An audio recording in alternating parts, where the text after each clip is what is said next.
Soliloquio.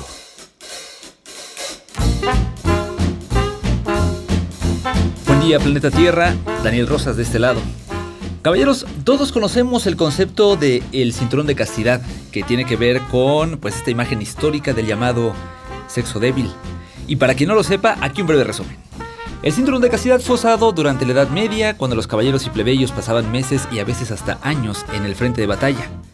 Ante la duda sobre la fidelidad y castidad de sus doncellas, se les colocaba una especie de calzón metálico con una cerradura y una sola llave que, según la fuente que se consulte, puede evitar o que la doncella abriera las piernas o que fuera penetrada.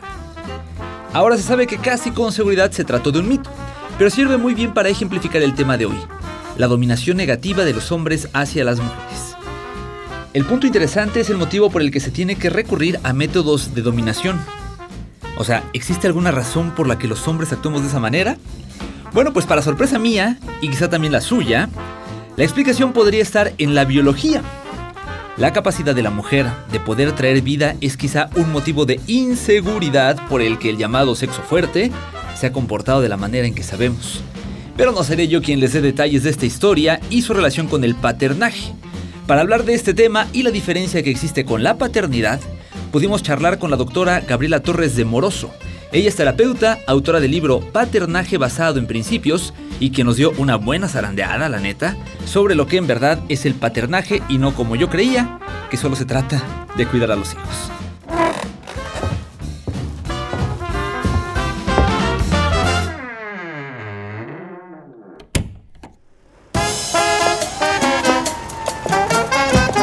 Audiocentro presenta. ¿Qué? ¿A poco te escapaste de la juguetería, muñeca? No eres Google, pero tienes todo lo que busco. ¿Te caíste del cielo, mi ángel? Si lo bonito fuera pecado, no tendrías perdón de Dios. ¡Ash! Hombres. Un podcast donde charlamos de las nuevas masculinidades que ninguna mujer se quiere perder. Esto es Hombres Trabajando Nos.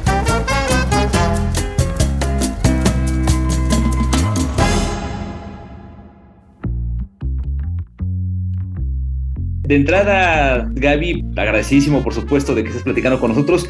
Tradicionalmente nos correspondería la manutención económica a los hombres. Y entonces, pues tradicionalmente nos han educado a que las mujeres son quienes están en el hogar con los hijos, y de repente, bueno, pues ya hay un montón de peleas por esta cosa. O sea, ¿qué está pasando, no? ¿Cómo está cambiando el mundo? ¿Cómo ves tú? Y entonces, pues es donde entiendo que entra esta parte de la paternidad y el paternaje. ¿Qué onda con esto? Mira, primero que nada, gracias por invitarme hoy a compartir contigo y con tu auditorio. Primero que nada, Dani. Y en segundo lugar, yo soy una clara defensora de que a iguales derechos, iguales obligaciones. Las mujeres siempre hemos tenido menos la carga de la manutención, y debido a ello han habido muchísimos movimientos hablando sobre que los hombres ejercen violencia económica, sobre la codependencia, sobre la dependencia económica y emocional, y muchos temas así. Sin embargo, yo que soy educadora básicamente de mujeres a nivel emocional, siempre soy la mayor promotora de decir: la autodependencia no consiste solo en no depender emocionalmente, consiste también en no depender a nivel económico. ¿Por qué? Porque hay que reconocerlo. Quien paga manda. El dinero es poder. Entonces, si yo quiero tener una relación igualitaria en derechos, en trato, en todo con mi pareja, lo primero es entender este principio: a iguales derechos, iguales obligaciones. ¿Por qué a él le toca siempre pagar? ¿Por qué no podemos irnos tú el hotel y yo el transporte o el avión? Yo creo que mucho tiene que ver con una idea heredada, mal heredada, de que mientras ellos nos mantienen, nosotros peleamos porque no nos controlen, porque no nos digan nada. Y esto no es posible. Obviamente yo quiero ser autodependiente, me toca generar a mí también y aportar a mí también. Pues debo decirlo, debo acusarnos a nosotros como hombres, pues hasta abusamos en el sentido de que, como yo te estoy manteniendo, entonces tú te estás encargando de los hijos en el hogar, Y entonces entiendo que es aquí donde entra esta discusión sobre paternidad y paternaje. Gaby, yo quisiera de entrada que nos aclararas, bueno, ¿cuál es la diferencia entre esto? Bueno, paternidad se refiere básicamente al efecto de ser padre de alguien. Ejerzo mi paternidad al convivir con él. Paternaje es la acción y el efecto de educar a otro ser humano. Aún y tú no tengas una conexión consanguínea con él. Un paternaje se puede definir como un liderazgo, como el líder de un equipo. Cuando tú admiras a alguien y te inspira, él está ejerciendo un paternaje en ti. Cuando tú ejerces paternaje, ejerces autoridad moral, esa que se obtiene porque yo te pido a ti que hagas lo que yo hago y no una autoridad vertical, formal, donde haces lo que digo porque soy tu padre y porque aquí mando yo. Esa diferencia es precisamente porque los padres de millennials no saben qué hacer con ellos. Porque los padres de centennials no saben qué hacer con ellos, porque todos fuimos educados en una línea vertical donde el papá ordenaba, incluso a mamá la ordenaba, y donde la autoridad era formal y unidireccional. En un paternaje, uno educa desde el ejemplo y la relación se horizontaliza. Es decir, mi hijo tiene tantos derechos como yo, mi colaborador tiene tantos derechos como yo, mi pareja tiene tantos derechos como yo. Paternaje es un lugar diferente para desde el ejemplo y la autoridad moral llevar a un ser humano desde un punto A a un punto B a través de la inspiración y del ejemplo. Esa es la diferencia entre paternidad y paternaje. A ver, varias cosas entonces. La primera, ¿hay una igualdad o diferencia cuando decimos paternaje y maternaje o se entiende como lo mismo? Es lo mismo. Ok, puedo decir indistintamente paternaje y maternaje.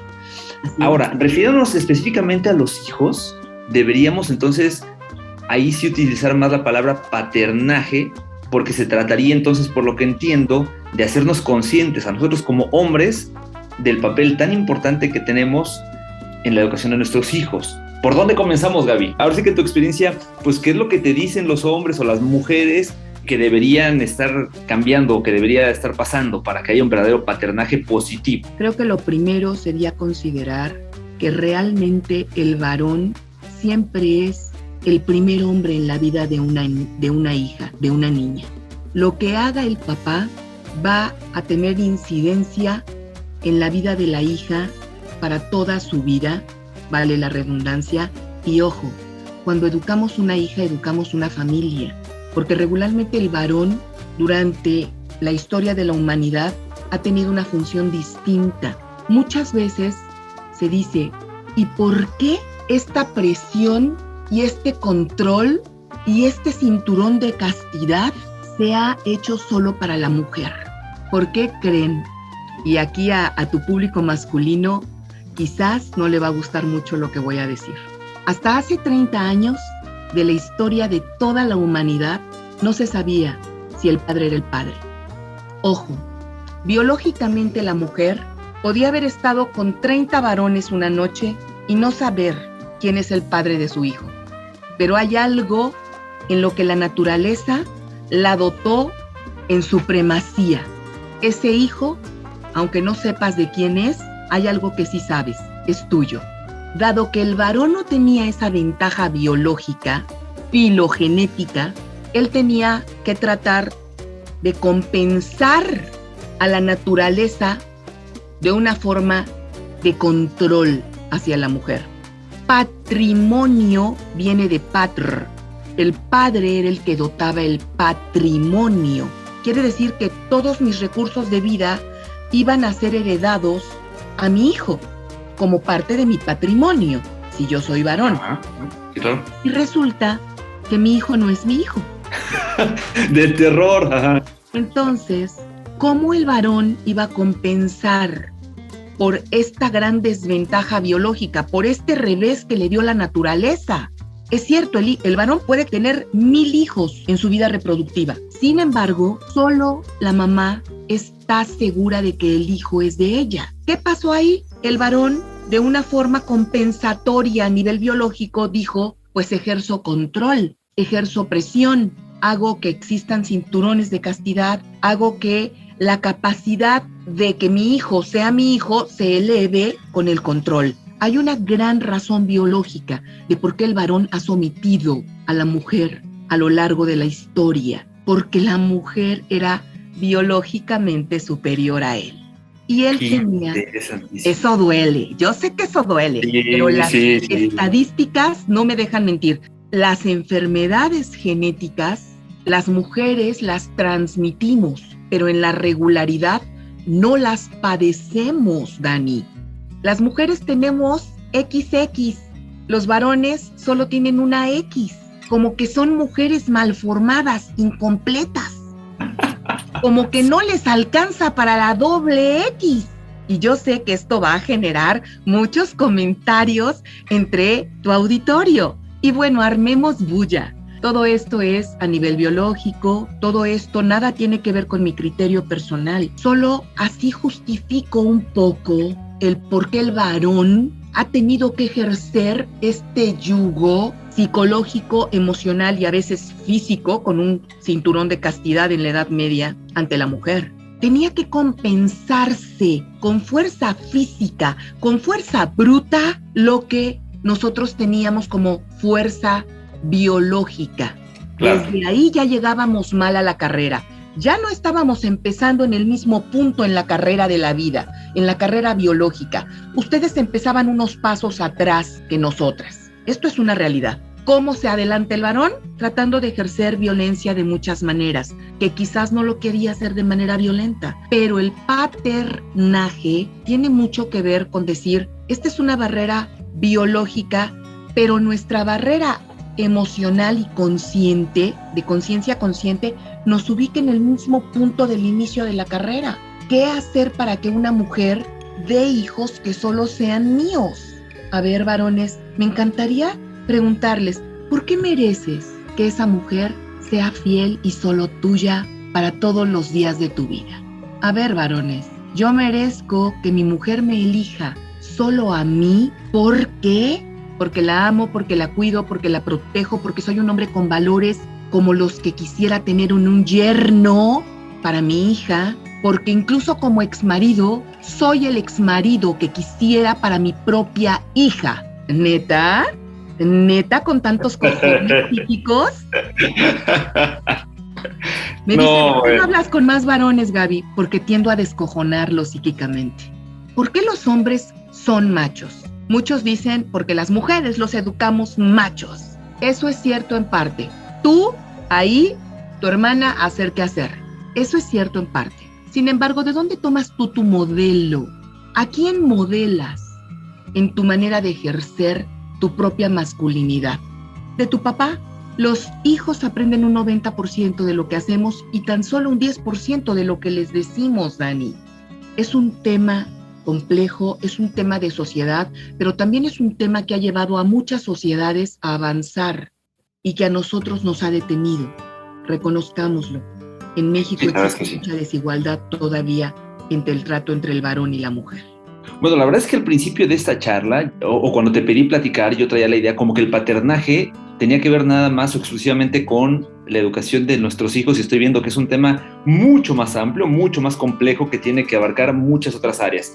Pero además, por si esto fuera poco, y escuchándote, me doy cuenta, y decía hace rato que está de terror, yo puedo ser el padre biológico, puedo tener por el parecido, así que me hago una prueba de ADN, lo que sea, el parecido, completamente la seguridad, 100% que soy el padre de mis hijos, o que tengo la paternidad, pero a lo mejor el paternaje ya lo tiene la nueva pareja de mi ex esposa, el abuelo, el amigo. Entonces, la verdad es que sí está bien de terror que no estemos siendo conscientes de qué es este paternaje.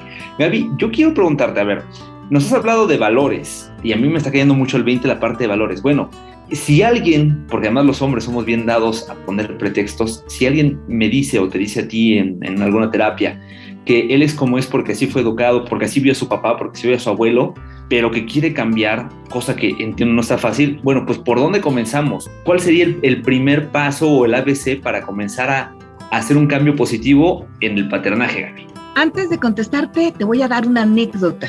Hace muchos años, el padre de mis hijos y yo ya estábamos a punto del divorcio. Y una madrugada me despierto y veo la cama vacía. Me levanto con las luces apagadas y encuentro a mi ex esposo fumando un cigarro porque solo se veía la lucecita como una luciérnaga en el antecomedor de la cocina de ese departamento que él y yo compartíamos. Y me siento con él y le digo, ¿qué haces acá? Y me dice, estoy reflexionando sobre un cuento que hoy me contó mi psicóloga. Es la historia de una ranita, pero también de un escorpión. Empieza a llover, la ranita está parada a la orilla de su charca y un escorpión se le acerca y le dice, ranita, está a punto de llover, ¿me dejas subir a tu lomo? La ranita dudosa le dice, ¿pero no me picas? El escorpión le dice, no ranita, no te voy a picar, pero déjame subir, corre que está empezando a llover. La ranita vuelve a preguntar, ¿de veras no me picas? No carajo, ya te dije que no, déjame subir. ¿Lo prometes? Prometido, caray, déjame subir. El escorpión se sube al lomo de la ranita, el agua empieza que la ranita flota, empieza a llover mucho y después de que termina la lluvia, la rana vuelve a posarse sobre el piso, sobre el suelo y el escorpión baja y la pica. La ranita moribunda le dice, ¿por qué? Me prometiste que no me ibas a picar. Y el escorpión muy campante antes de darse la vuelta le dice irónicamente, porque es mi naturaleza. Tan, tan, tan, tan. Cuando mi ex marido me contó ese cuento, atiné tan solo a tomar un cigarro de su cajetilla, encenderlo y empezar a llorar, entendiendo el mensaje que me estaba dando. A la mujer que soy el día de hoy, le hubiera alcanzado para contestar, a ver, fulanito, me queda claro, estamos hablando de un escorpión, pero un perro con 200 centímetros cúbicos de masa encefálica puede rascar en contra de su naturaleza para decirte, llévame al pasto.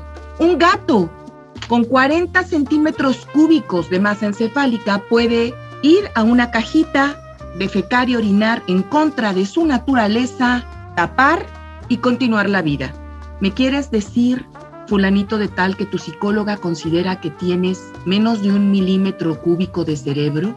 Porque eso me estás diciendo, que tu psicóloga te está diciendo que pues como es tu naturaleza, porque eres escorpión. A ver, chicos, soy así porque así era mi papá. No, compadre, agarra tus cojones. Eres así porque así eliges ser, porque puedes elegir. Y el hecho de que tu padre haya sido un HP o un HMP, o sea, en medio mil, eso no te condena a hacerlo a ti también. Tú eliges cómo actuar ante cada estímulo. Existe un principio, el principio del poder. ¿Qué es el principio del poder? Ese que te condena a ser libre.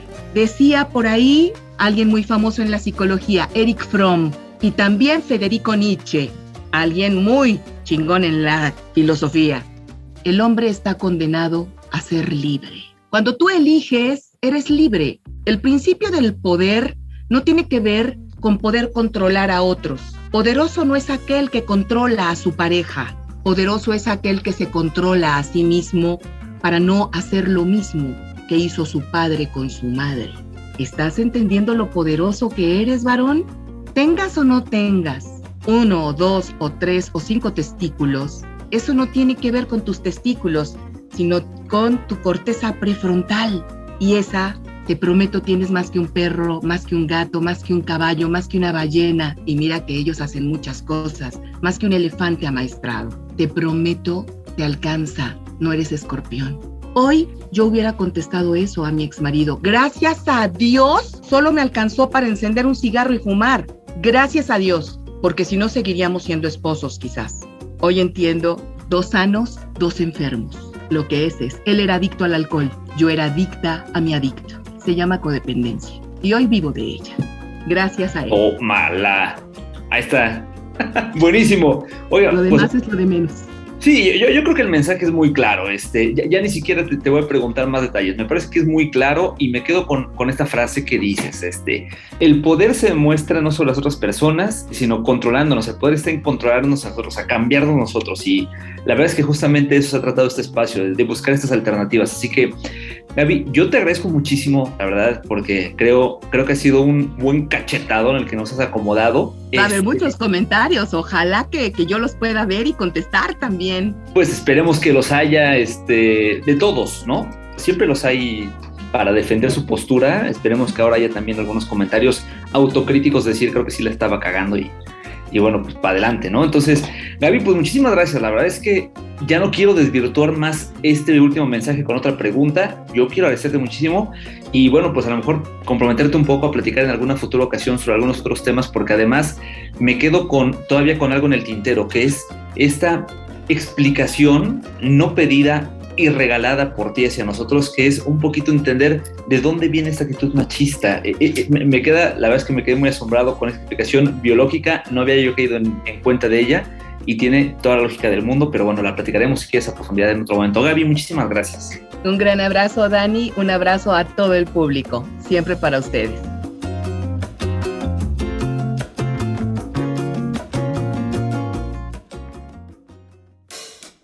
Coloquio. Actualmente en la capital mexicana existen penas para quien no cumpla con sus obligaciones paternas. A quien se le cataloga como deudor alimentario se le sanciona con de 3 a 5 años de prisión. Pero habrá que reflexionar sobre la falta de paternaje. Si bien no es algo sancionado, puede tener consecuencias mayores. Queremos nuevamente agradecer a la doctora Gabriela Torres de Moroso. Puedes entrar a su página misicóloga.mx o hallarla en Twitter como @GabrielaTorres4. Si quieres sugerirme algún tema para este espacio, puedes hacerlo como siempre por Twitter. Mi cuenta es @DanielRosas_. Este podcast fue producido por Audiocentro, grabado por Noemí Castillo Baltasar, editado por Juan Bernardo Cantú, bajo la dirección general de Luisa Cantú y la producción ejecutiva de Javier Martret. Conducción Daniel Rosas, y pues ya, vamos a darle al paternaje.